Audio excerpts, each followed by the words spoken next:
Hello friends, welcome to my channel. দেশ এবং দেশের বাইরে থেকে যারা আজকে আমার ভিডিওটি কন্টিনিউ করেছেন প্রত্যেককে gardener TRIPS with Kamal YouTube চ্যানেলে স্বাগতম।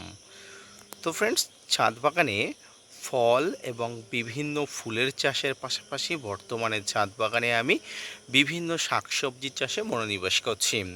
তো আজকের ভিডিওর আলোচনার বিষয়বস্তু টবে খুব সহজেই শশা কিভাবে চাষ করবেন এবং কতদিনে আপনার ছাদ বাগানেও এইভাবে শশা ঝুলে থাকবে, পাশাপাশি শশা চাষের রোপণ থেকে শুরু করে ছোট চারাগাছ কিভাবে আপনি বৃদ্ধি করবেন ধীরে ধীরে, তাই নিয়ে থাকছে আজকের ভিডিওটি। সম্পূর্ণ ভিডিওটি মনোযোগ সহকারে ধৈর্য নিয়ে দেখতে থাকুন, তাহলে শশা গাছের খুঁটিনাটি সম্পর্কিত এবং পরিচর্যা সম্পর্কিত নানা তথ্য আপনি আজকের ভিডিও থেকে খুব সহজে জানতে পারবেন। তো ফ্রেন্ডস, শসা একটি জনপ্রিয় ফল, যে ফলটি সাধারণত কাঁচা খাওয়া হয়। এটি শরীরের জন্য অত্যন্ত পুষ্টিকর একটি খাবার, কিন্তু আমরা অনেক সময় টবে শসা চাষ করতে অনুপযোগী হয়ে উঠি, কারণ এর পরিচর্যা সম্পর্কে আমরা অবগত হই না। আমি জাস্ট একটা ছোট্ট টিপসের মাধ্যমে আমি আপনাদের বলবো যে কিভাবে আপনার ছাদ বাগানে টবের মাটিতে শসা চাষ করবেন এবং আমার মতো ঠিক এইভাবে শসা ফলাতে আপনি সক্ষম হবেন। সারা বছর মোটামুটি শসা গাছ থেকে প্রচুর পরিমাণ শসা পেতে পারেন যদি আপনি সঠিকভাবে পরিচর্যা করেন।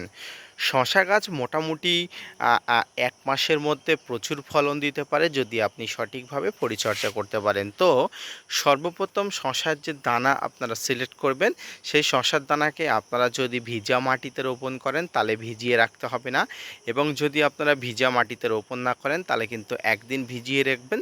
এবং শসা গাছের যে দানাগুলো হয়, অর্থাৎ বীজগুলো হয়, যে বীজগুলো আপনি রোপণ করবেন সেই বীজগুলো কিন্তু একদিকে সূচালো হয় এবং একদিকে ভোঁতা হয়। আপনারা সবসময় সূচালোর দিকটা মাটির উপরের দিকে রোপণ করবেন এবং ভোঁতা দিকটা সবসময় মাটির নিচের দিকে রোপণ করে হালকা করে মাটি উপরের দিকে ছড়িয়ে দেবেন। এরপরে প্রায় 1 সপ্তাহ মতো পরে দেখবেন ধীরে ধীরে আপনার সেই রোপণ করা শসার দানা থেকে ছোট ছোট বীজ থেকে ছোট ছোট চারাগাছ বার হচ্ছে। এই ছোট ছোট চারাগাছে যখন বার হবে তখন আপনাকে খুব সুন্দরবনে এই চারাগাছগুলোকে খুব ভালোভাবে পরিচর্যা করতে হবে, কারণ এই চারাগাছগুলো কিন্তু আগামী দিনে আপনার প্রচুর পরিমাণ ফলন দিতে সক্ষম। তো আপনি যখন একটি টবে রোপণ করবেন, বীজ রোপণ করবেন, তবে একসঙ্গে 3-4টে বীজ রোপণ করবেন এবং 3-4টে বীজ রোপণ করার পরে যখন চারা গাছগুলো হয়ে যাবে, এই চারা গাছগুলোর মধ্যে যে চারা গাছটি সবচেয়ে বেশি হৃষ্টপুষ্ট থাকবে সেই চারা গাছটি রেখে বাকি চারা গাছগুলো অবশ্যই তুলে দেবেন। কারণ একটি টবে একটির বেশি চারা গাছ যদি আপনি রাখেন সেক্ষেত্রে কিন্তু গাছ বৃদ্ধি হতে অনেক অসুবিধা হয়। তাই আপনি যদি মনে করেন যে চারা গাছগুলো রেখে দেবেন সেটা আপনি রাখতে পারেন, কিন্তু আমি এই চারা গাছগুলো এখান থেকে তুলে নিয়ে অন্য কোথাও আবার রোপণ করে দেবো। চারা গাছগুলোও মরবে না এবং জায়গাটাও ফাঁকা হয়ে যাবে, গাছটি কিন্তু বৃদ্ধি হতে অনেক সুবিধা হবে। শশা গাছ রোপণের প্রায় বীজ বাড়াবার প্রায় 1 সপ্তাহ থেকে 8 দিন পরে যখন আপনার চারা গাছগুলোর বয়স ঠিক এমন হবে, সেই সময় প্রথম আপনাকে খাবার দিতে হবে। এই খাবারের মধ্যে মনে রাখতে হবে নাইট্রোজেন ঘটিত খাবার আপনাকে দিতে হবে। হ্যাঁ ফ্রেন্ডস, আমি আবার রিপিট করছি, নাইট্রোজেন ঘটিত খাবার দিতে হবে, পাশাপাশি ফসফরাস যেন এই খাবারে থাকে। কারণ এই চারাগুলো একদম ইয়াং চারা, এই চারাগুলো একদম বেবি চারা, এই চারাগুলো কিন্তু খুব তাড়াতাড়ি কিন্তু বড় করতে হবে। আর এই গাছ বড় হয়ে ওঠার পিছনে কিন্তু নাইট্রোজেনের চাহিদা কিন্তু অনেক, পাশাপাশি ফসফরাস গাছের ভিতর থেকে শক্তিশালী করে এবং অল্প করে পটাশের চাহিদাও আপনাকে পূরণ করতে হবে। তো আসুন, এই সময় আপনি যে গাছে প্রথম খাবার দেবেন, এই সময় কি খাবার দেবেন, এক্ষেত্রে আমি একটা কথা বলে রাখা ভালো, যে দেখুন, এটি যেহেতু আপনি আপনার ছাদ বাগানে করছেন এবং শখে করছেন, তাই আমি বলবো আপনার এই ছাদ বাগানে শখের ফলের গাছটি পাশাপাশি সমস্ত সবজি এবং ফুলের গাছগুলো অর্গানিক রাখাটাই সবচেয়ে বেস্ট পদ্ধতি। অর্থাৎ এই ফল যখন আপনি দেখলেন যে আমার গাছে ফল হয়ে আছে, এই ফলটা যখন আপনি খাবেন তখন যদি সম্পূর্ণ অর্গানিক ফল আপনি খান, আপনার শরীরের পক্ষেও কিন্তু খুব ভালো, শরীরে কিন্তু কোনো ক্ষতিকারক নয়।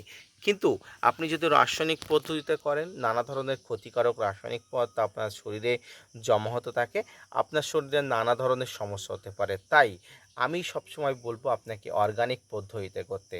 এবং প্রথম যে খাবারটি দেবেন আপনারা দেখতে পাচ্ছেন আমি অলরেডি খাবার দিয়ে দিয়েছি। এই খাবারটি কিন্তু মিশ্র খাবার। এই মিশ্র খাবার কি কি আছে? এই মিশ্র খাবারের মধ্যে ছাদ বাগানে তৈরির জন্য যে খাবার আছে সেই খাবারগুলো আছে।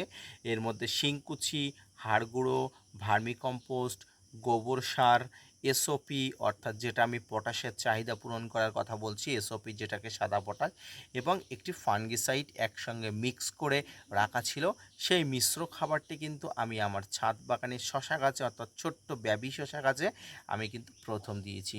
আর কয়েকদিন পরে কিন্তু গাছগুলো দেখবেন তর করে বেড়ে উঠবে। সেক্ষেত্রে আপনাকে আর কোনো চিন্তা করতে হবে না।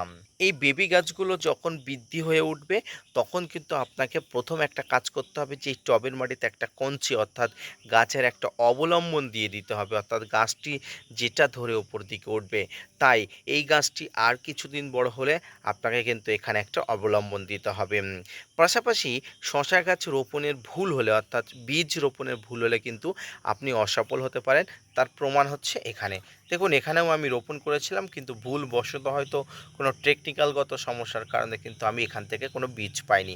তাই অত্যন্ত দক্ষভাবে অত্যন্ত আ আম অত্যন্ত তীক্ষ্ণ মানসিকতা নিয়ে কিন্তু আপনাকে বীজ রোপণ করতে হবে। এবার আসুন এই শশা গাছের রোপণের পরে যখন প্রায় 15 থেকে 20 দিন বা 1 মাসের কাছাকাছি চলে যায়, সেই অবস্থায় গাছের কী অবস্থা হয় তো আসুন এবার দেখাই। শশা গাছ রোপণের প্রায় 20 থেকে 1 মাস পরে গাছে প্রচুর পরিমাণ ফলন আসে এবং গাছে এই সময় একটু 3G কাটিং বা 2G কাটিং দিতে হয়। 3G কাটিং বলতে গাছ যখন প্রথম বেড়ে ওঠে গাছের যে মাথা থেকে একটু কেটে দিতে হয়, অর্থাৎ এরকম মাথা থেকে কেটে দিতে হয়। এর ফলে কি হয় গাছে প্রচুর পরিমাণ স্ত্রী ফুল আসে। এটাকে আপনার প্রথম কাটিং যদি হয় 2G কাটিং বলে, দ্বিতীয় যে কাটিং আপনি আবার পরবর্তী যে স্টেপ দিয়ে কাটিং দিতে হয় এটাকে 3G কাটিং বলে। তো এই সময় গাছে প্রচুর এই ধরনের ফুল আসবে, পুরুষ ফুল এবং স্ত্রী ফুল অনেক ধরনের ফুল আসবে। পাশাপাশি স্ত্রী ফুল থেকে এই ধরনের ছোট্ট ছোট্ট শশা আপনি দেখতে পাবেন এবং আপনার গাছটি যদি পরিণত হয়ে থাকে তাহলে এই ধরনের শশা কিন্তু খুব সহজে আপনার ছাদ বাগান থেকে আপনি তুলতে পারেন। তো ফ্রেন্ডস আপনাদের সামনে আমি এই গাছটি থেকে শশা তুলব। পাশাপাশি এই গাছটির বয়স মাত্র 25 থেকে 27 দিন। এই 25 থেকে 27 দিনে আমি এই ধরনের শশা প্রায় 10 থেকে 12টা তুলেছি। এর আগেও আমি একটা ভিডিও করেছিলাম। আপনারা দেখুন কত সুন্দর। বাড়িতে যদি আপনারা এই ধরনের শশাগুলো আপনারা চাষ করতে পারেন, এই ধরনের শশাগুলো আপনারা বাড়ির ব্যবহারের জন্য, বাড়ির সমস্ত বাচ্চাদের জন্য বা বাড়ির ফ্যামিলির পরিবারের জন্য যদি আপনারা এই শশা খুব সহজেই তৈরি করতে পারেন তাহলে কত না জানি বানায়। বাজারে কেন আমরা কিনতে যাব? এই ধরনের শশা খুব সহজেই পরিচর্যা করুন আমার পদ্ধতি মতো, আপনারা অবশ্যই পরিচর্যাবেন।